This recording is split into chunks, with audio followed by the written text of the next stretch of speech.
And good evening to our council president and associate council members. It's good to be here again. Yes, sir. And I just want to sum up my previous two remarks before this esteemed council by saying that I have lived long enough to understand that not every individual is accorded the due recognition and genuine that they have genuinely earned or deserved.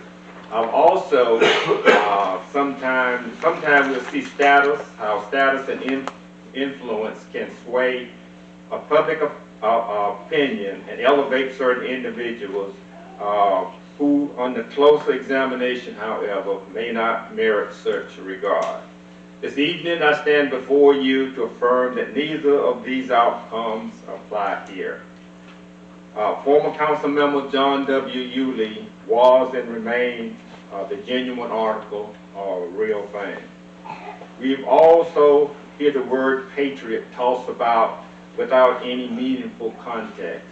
So I looked up the core attributes or characteristics of a patriot, and they are loyalty to country, respect for history and legacy, service to others, public integrity, moral courage, and oftentimes patriotism as punctuated by military service. I submit to you that Mr. Yulee gets a check mark in all of these categories. Mr. Yulee was a patriot in the truest sense. He was a man of principle. He was a public servant who gave of himself at every level of community life, from the front lines of community service or civic service to quiet corners where authentic leadership is felt most deeply. At the last council meeting, you heard a dispassionate presentation from Mrs. Yvonne Scott about the impact he had on the youth in the devoted 4-H club. And I think you heard one of the young ladies this evening. This happened behind the scenes and out of public eye. Former council member John W. Yulee's lifetime of contributions, his character, his unwavering commitment to the city more than warrants this honor that you are considering this evening. That is naming the old historic City Hall building in his honor. I want to thank this esteemed council for your thoughtful support thus far. And I respectfully urge you to take the final step and vote in the affirmative to officially designate this historical site in honor of former council member John W. Yulee. And I want to thank you again for this opportunity to stand before this council.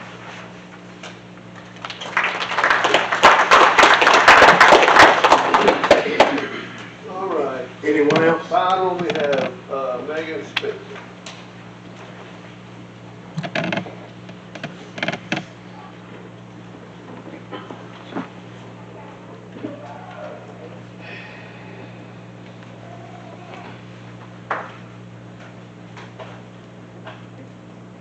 Good evening, members of the City Council and the Live Oak community. My name is Megan, and I'm a frequent visitor of 1711 Northeast Duval Street. And I'm here to respectfully request that the council consider and approve the naming of the Live Oak City Hall, the John W. Yulee Sr. Building. As a Live Oak native and long-term resident, my granddaddy, John Yulee Sr., had a tremendously positive impact on this community through faith-based initiatives, public service, leadership, and community engagement. He exemplified the spirit of service, compassion, and integrity in his contribution to this very council as a councilman from 1998 to 2007, and again in 2010 to 2018, where he influenced matters on the local economy, sanitation standards, the expansion of the city limits, heritage park and gardens, the city seal, including In God We Trust, and the preservation of the historic Live Oak City Hall, the very building that we are discussing.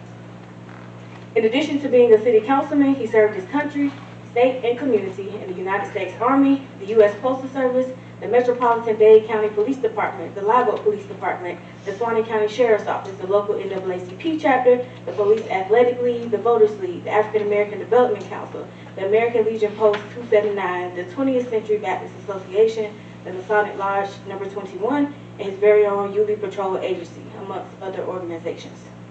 His work in the community garnered countless awards, including recognition as a junior deputy sheriff at Douglas High School, the 1 Million Mile Club Award issued by the U.S. Postal Service, an award from the Suwannee County Sheriff's Office to commemorate his first 12 years of continued service, the Suwannee County Chamber of Commerce's Trailblazer Award, the Police Athletic League Recognition Award, and the Juneteenth Civil Rights Freedom Award, just to name a few.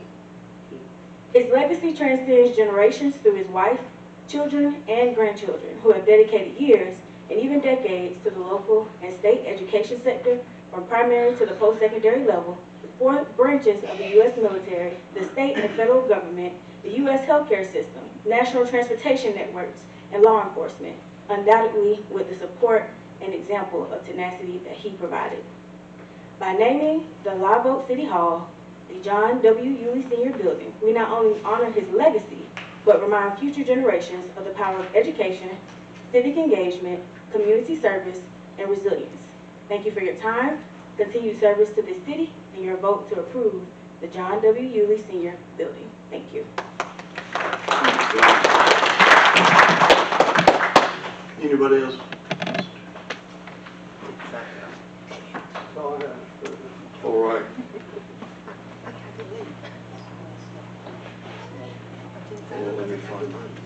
Okay, council, any discussion? Council, before we close this to the public and make our decision on this final reading.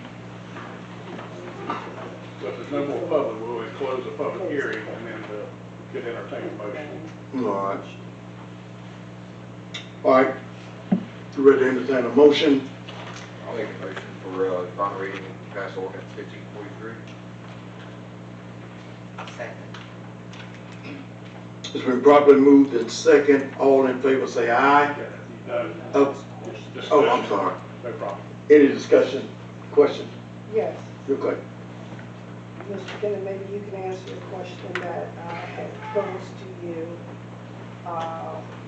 September the 10th. Mr. Kennan, how does Section 5 of Ordinance 1322 apply to renaming a building? I asked that question September the 10th. Then I followed up with it again when I didn't get a response. I followed back up with it, asking for a response to it. I spoke to the city manager regarding that same question. Well, I spoke to him saying that I was trying to reach out to you, but I could never get a response. So I would like. I'd have to look at 1322. I haven't looked at it since I drafted this particular ordinance. Yeah, section 5 of that right there, where pertaining to a building. Anything else? We do have a motion and a second. Ready for vote. Let's roll call. Can we do that? Sure. Alford, yes. Owens, yes. Brown Robinson, no. Jefferson, yes. So it passes. Final reading to rename the building after Mr. John W. Yulee.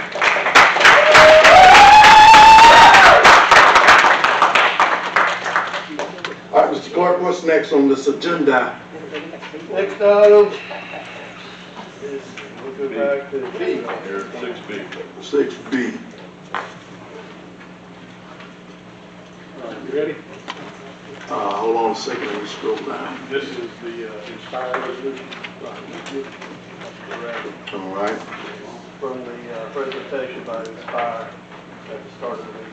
All right, City Council Resolution number 2025-46. A resolution of the City Hold on, Mr. Attorney, let him clear the room quickly.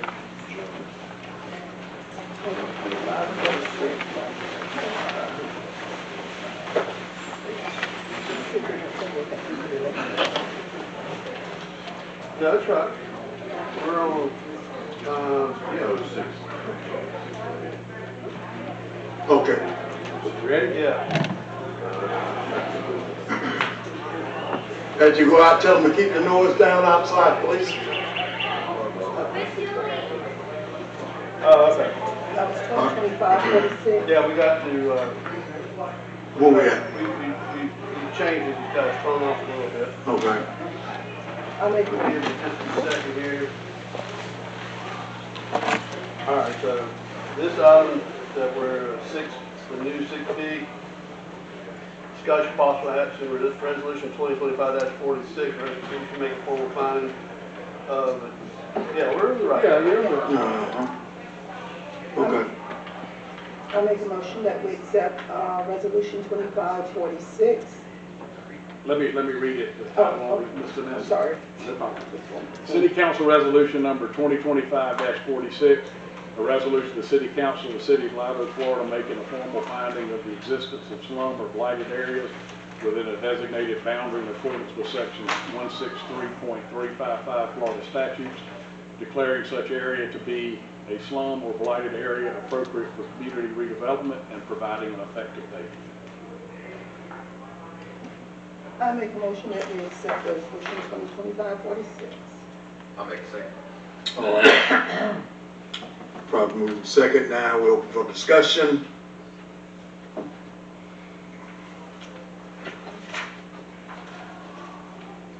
Since there's no discussion, we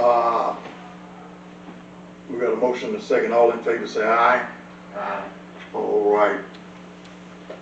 Any nays, you may speak, so not, we'll move on to the next, what we have now, Mr.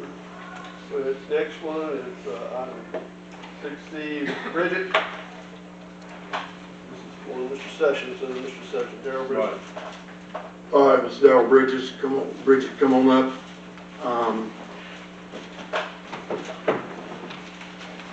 Before you, hold on, before you get, Mr. Curtis, I sent you an email concerning about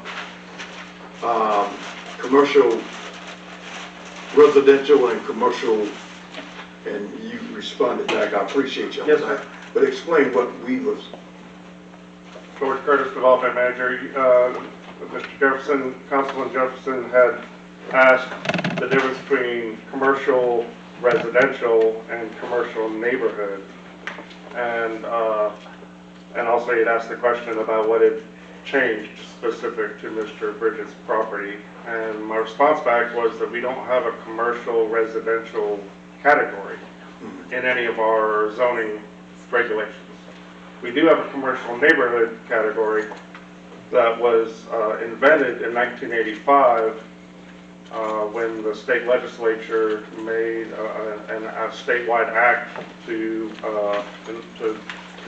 require all cities and counties in the state to adopt a comprehensive plan and land development regulations. So Mr. Attorney Kennan does have a copy of the original 1985 ordinance and map where the commercial neighborhood was created. And there was several areas around the city that on that original map that were designated as commercial neighborhood. They're isolated properties that are surrounded by residential on all sides, and they're all over the city in little spots. And so since 1985, when we adopted that map in compliance with the state legislation that was enacted, that's when that created the commercial neighborhood zoning that is still for that store today, as well as a lot of other little areas around town. So is there a definition that can explain commercial residential? No, because we don't have a commercial residential zoning. It doesn't exist. It does not exist. No. So now, when this business was established back in what, early 1900s? 1901. So that particular usage for that particular business, did that change or become? When we adopted the 1985 regulations, everybody in the city, it hit the reset button for everything in the entire city. Every piece of dirt in the city had new regulations to adhere to, and they had new zoning that wasn't around before that. All right.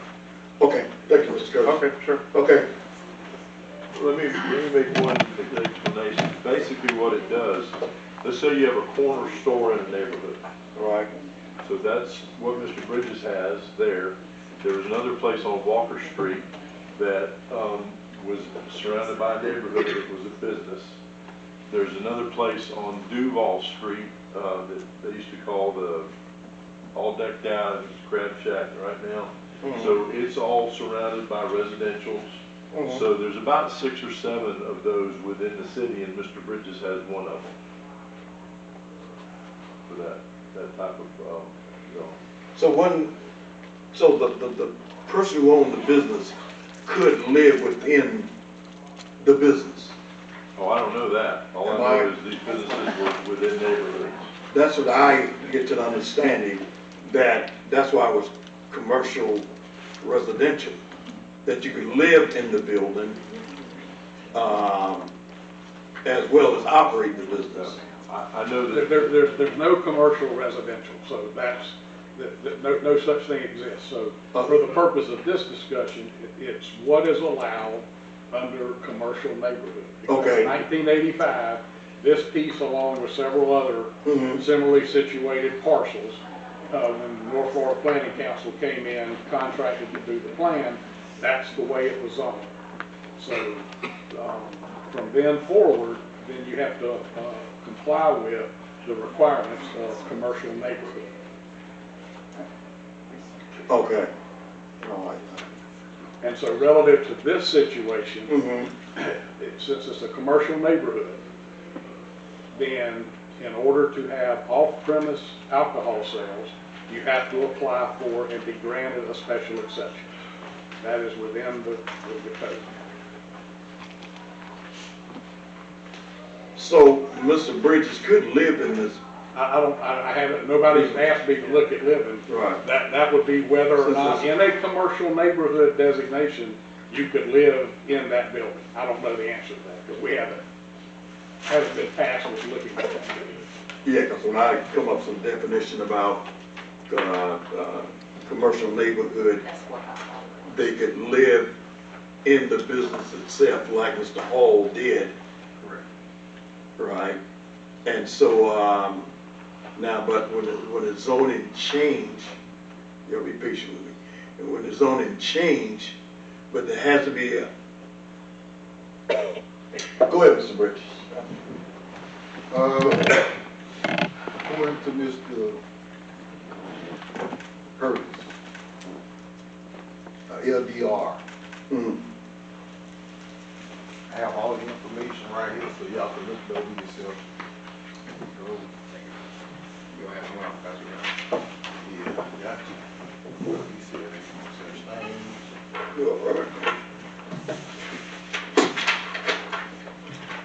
To the bottom. All right. Yes, sir. Yeah, that.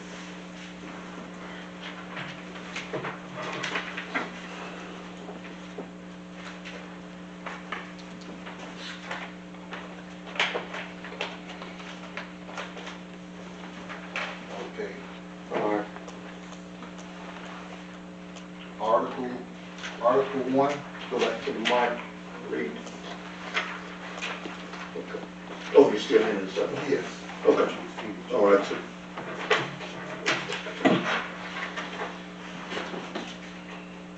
For special exception.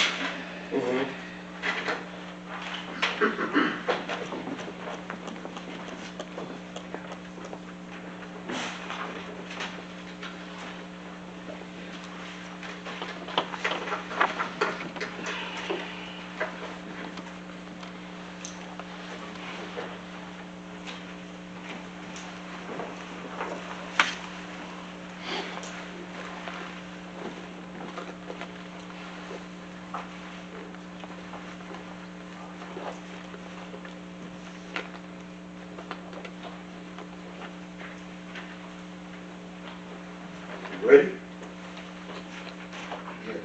look at, it tell you right there. Mhm.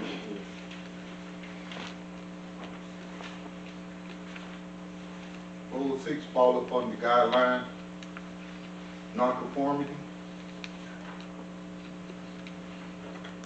Section 1.4 to the bottom, it states right there. So I don't need no special exception. There go y'all words. Everything in writing is right there. You can have a lawyer look it over. And I have proof that they did sell beer 1965, 1968, 1963. If y'all didn't know they sold beer and had a license, Larry, you can pull it up, there it go right there. All 4 or 5. Slide me Y'all that. got a change, y'all can pass it back to me. Yeah, I seen a couple of those. Nobody has touched this in 60 years. There you I found that in the attic. go. Uh-huh. I couldn't pull up no proof, but my God went in the attic and I found those papers showing that Mr. Hall did sell beer, Mr. Hall did have a license, and Mr. Hall license is 27, back in 1965. Now, I don't need no special exception. Right. And this- Typically It's right there. for a grandfather is what was the use? He said, excuse me, sir, but George said there was no such thing as Godfather. Godfather then. I didn't know the name, but it is a name. The name is, Hold on. What most people utilize the term is if you were selling bicycles off a piece of property in 1985, and the zoning changed such that with the new designation, you couldn't sell bicycles. You could continue to sell bicycles because you were doing so in 1985. That would last until you ceased selling bicycles for 6 months, at which whoever takes over has to comply with the 1985 rules and regulations, or you attempt to expand your business, then you would have to you would be in compliance with the 1985 new rules and regulations of this zone. So why are we not going back to when this business got established by Mr. Hall in 1900 whatever? That doesn't have anything, there was no zoning, no comp Right. plan, no nothing, so it's what the use of the building was in